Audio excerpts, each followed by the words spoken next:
Hi ವೀಕ್ಷಕರೇ, ಎಲ್ಲರಿಗೂ ನಮಸ್ಕಾರ. ನೋಡಿ, ಗೃಹಲಕ್ಷ್ಮಿ ಯೋಜನೆಯ 11ನೇ ಕಂತಿನ ಹಣ, 12ನೇ ಕಂತಿನ ಹಣ ಮತ್ತು 13ನೇ ಕಂತಿನ ಹಣ ಕುರಿತು ಸಚಿವೆ ಲಕ್ಷ್ಮೀ ಹೆಬ್ಬಾಳ್ಕರ್ ಅವರು ಪ್ರತಿಯೊಂದು ಫಲಾನುಭವಿಗಳಿಗೆ ಒಂದು ತುಂಬ ಮುಖ್ಯವಾದ ಮಾಹಿತಿನ ಕೊಟ್ಟಿದ್ದಾರೆ. ಫಲಾನುಭವಿಗಳ ಬ್ಯಾಂಕ್ ಖಾತೆಗೆ ಒಟ್ಟು 6,000 ಹಣ ಬಿಡುಗಡೆಯ ಬಗ್ಗೆ ಸಚಿವೆ ಲಕ್ಷ್ಮೀ ಹೆಬ್ಬಾಳ್ಕರ್ ಅವರು ಒಂದು ಅಪ್ಡೇಟ್ನ ಕೊಟ್ಟಿದ್ದಾರೆ. ಹಾಗಾದರೆ ಬನ್ನಿ ಸ್ನೇಹಿತರೆ, ನಿಮ್ಮ ಬ್ಯಾಂಕ್ ಖಾತೆಗೆ ಎಷ್ಟು ತಿಂಗಳ ಹಣ ಬರ್ತಾ ಇದೆ ಮತ್ತು ಯಾವ ಜಿಲ್ಲೆಗಳ ಫಲಾನುಭವಿಗಳ ಬ್ಯಾಂಕ್ ಖಾತೆಗೆ ಸರ್ಕಾರದಿಂದ ಹಣ ಜಮಾ ಮಾಡ್ತಾ ಇದ್ದಾರೆ ಅಂತ ನಾನು ನಿಮಗೆ ಈ ಒಂದು ವಿಡಿಯೋದಲ್ಲಿ ವಿತ್ ಪ್ರೂಫ್ ಮೂಲಕ ಮಾಹಿತಿನ ಕೊಡ್ತಾ ಇದ್ದೀನಿ. ಅದಕ್ಕಿಂತ ಮೊದಲು ವಿಡಿಯೋ ನೋಡ್ತಾ ಇರುವ ಪ್ರತಿಯೊಬ್ಬರ ಹತ್ರ ಕೂಡ ಒಂದು ಚಿಕ್ಕ ರಿಕ್ವೆಸ್ಟ್ ಇದೆ.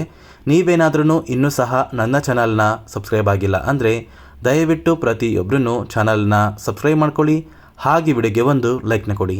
ಹೌದು ವೀಕ್ಷಕರೇ, ಸಚಿವೆ ಲಕ್ಷ್ಮೀ ಹೆಬ್ಬಾಳ್ಕರ್ ಅವರೇ ಗೃಹಲಕ್ಷ್ಮಿ ಯೋಜನೆಯ 6,000 ಹಣ ನಿಮ್ಮ ಬ್ಯಾಂಕ್ ಖಾತೆಗೆ ಬರುತ್ತೆ ಅಂತ ಒಂದು ತುಂಬ ಮುಖ್ಯವಾದ ಮಾಹಿತಿನ ಕೊಟ್ಟಿದ್ದಾರೆ.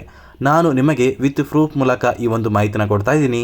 ಫಲಾನುಭವಿಗಳ ಬ್ಯಾಂಕ್ ಖಾತೆಗೆ 11ನೇ ಕಂತಿನ ಹಣ, 12ನೇ ಕಂತಿನ ಹಣ ಮತ್ತು 13ನೇ ಕಂತಿನ ಹಣ ಜಮಾ ಆಗುತ್ತೆ ಅಂತ ಸಚಿವೆ ಲಕ್ಷ್ಮೀ ಹೆಬ್ಬಾಳ್ಕರ್ ಅವರು ತಿಳಿಸಿದ್ದಾರೆ. ಹಾಗಾದರೆ ಬನ್ನಿ ವೀಕ್ಷಕರೇ, ಆ ಒಂದು ಪ್ರೂಫ್ ಏನು ಅಂತ ತಿಳ್ಕೊಳ್ಳೋಣ.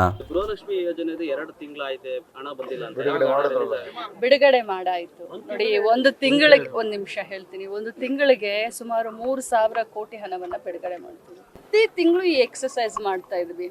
ಸುಮಾರು 3,000 ಕೋಟಿಯನ್ನು ಕೊಡ್ತಾ ಇದ್ದಿದ್ದಕ್ಕೆ 15 ದಿನ ಬೇಕಾಗುತ್ತೆ ನಮಗೆ. ಆ 15 ದಿನ ಮುಗಿದ್ರೊಳಗಡೆ ಇನ್ನೊಂದು ತಿಂಗಳದ್ದು ಯಾಕೆ ಬರಲಿಲ್ಲ ಅಂತ ಕೇಳ್ತಾರೆ. ಸೊ ಪ್ರತಿ ತಿಂಗಳ 15ನೇ ತಾರೀಕಿಗೆ ಹಾಕಿದರೆ ಅದು 28-30ವರೆಗೆ ಹೋಗಿ ಮುಟ್ಟುತ್ತೆ.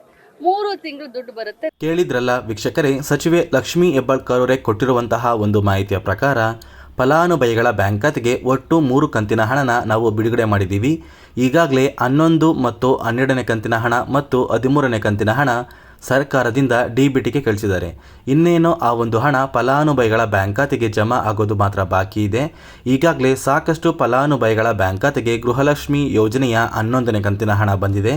ಇದೀಗ ಸರ್ಕಾರದಿಂದ 12ನೇ ಕಂತಿನ ಹಣ ಕೂಡ ಫಲಾನುಭವಿಗಳ ಬ್ಯಾಂಕ್ ಖಾತೆಗೆ ಬಿಡುಗಡೆಯಾಗಿದೆ. ನೋಡಿ, ಕರ್ನಾಟಕದ ಯಾವ ಜಿಲ್ಲೆಗಳ ಫಲಾನುಭವಿಗಳ ಬ್ಯಾಂಕ್ ಖಾತೆಗೆ ಸರ್ಕಾರದಿಂದ ಹಣನ ಜಮಾ ಮಾಡ್ತಾ ಇದ್ದಾರೆ ಅಂದರೆ, ನೋಡಿ ವೀಕ್ಷಕರೇ, ಈ ಬಾರಿ 11 ಮತ್ತು 12ನೇ ಕಂತಿನ ಹಣ ಮತ್ತು 13ನೇ ಕಂತಿನ ಹಣ ಕರ್ನಾಟಕದ 31 ಜಿಲ್ಲೆಗಳ ಫಲಾನುಭವಿಗಳ ಬ್ಯಾಂಕ್ ಖಾತೆಗೆ ಜಮಾ ಆಗ್ತಾ ಇದೆ. ಆದರೆ ಈ 31 ಜಿಲ್ಲೆಗಳಿಗೆ ಒಂದೇ ಸಲ ಹಣ ಬರೋದಿಲ್ಲ. ಈ 31 ಜಿಲ್ಲೆಗಳನ್ನು 4 ವಿಭಾಗಗಳಾಗಿ ಮಾಡಿ ಸರ್ಕಾರ ಹಂತ ಹಂತವಾಗಿ ಪ್ರತಿಯೊಂದು ಜಿಲ್ಲೆಗಳ ಫಲಾನುಭವಿಗಳ ಬ್ಯಾಂಕ್ ಖಾತೆಗೆ ಗೃಹಲಕ್ಷ್ಮಿ ಯೋಜನೆಯ ಹಣನ ಜಮಾ ಮಾಡ್ತಾ ಇದ್ದಾರೆ.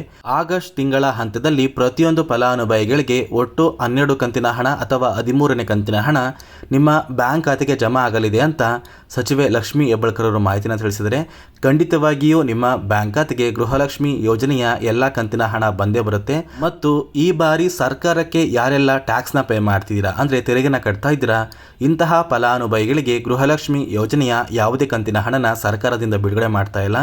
ಸರ್ಕಾರಕ್ಕೆ ಯಾರೆಲ್ಲ ತೆರಿಗೆನ ಕಟ್ತಾ ಇದ್ದೀರಾ ಅವರ ಒಂದು ಹೆಸರನ್ನ ಗೃಹಲಕ್ಷ್ಮಿ ಯೋಜನೆಯ ಒಂದು ಪಟ್ಟಿಯಿಂದ ತೆಗೆದಿದ್ದಾರೆ.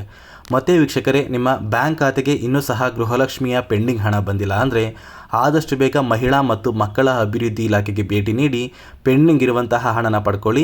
ಇಲ್ಲ ಅಂದರೆ ನಿಮ್ಮ ಬ್ಯಾಂಕ್ ಖಾತೆಗೆ ಯಾವುದೇ ರೀತಿಯ ಒಂದು ಹಣ ಬರೋದಿಲ್ಲ ಅಂತ ಸಚಿವೆ ಲಕ್ಷ್ಮೀ ಹೆಬ್ಬಾಳ್ಕರ್ ತಿಳಿಸಿದರೆ, ಇದಿಷ್ಟು ಸರ್ಕಾರದಿಂದ ಬಂದಿರುವಂತಹ ಒಂದು ಹೊಸ ಮಾಹಿತಿ ಆಗಿದೆ. ವೀಕ್ಷಕರೇ, ನಾನು ಕೊಟ್ಟಿರುವಂತಹ ಮಾಹಿತಿ ನಿಮಗೆ ಇಷ್ಟ ಆಗಿದ್ದರೆ ದಯವಿಟ್ಟು ಪ್ರತಿಯೊಬ್ಬರೂ ನನ್ನ ಚಾನಲ್ನ ಸಬ್ಸ್ಕ್ರೈಬ್ ಮಾಡ್ಕೊಳ್ಳಿ, ಹಾಗೆ ವಿಡಿಯೋಗೆ ಒಂದು ಲೈಕ್ನ ಕೊಟ್ಟು ನಿಮ್ಮ ಸ್ನೇಹಿತರಿಗೆ ಈ ಒಂದು ವಿಡಿಯೋನ ಶೇರ್ ಮಾಡಿ.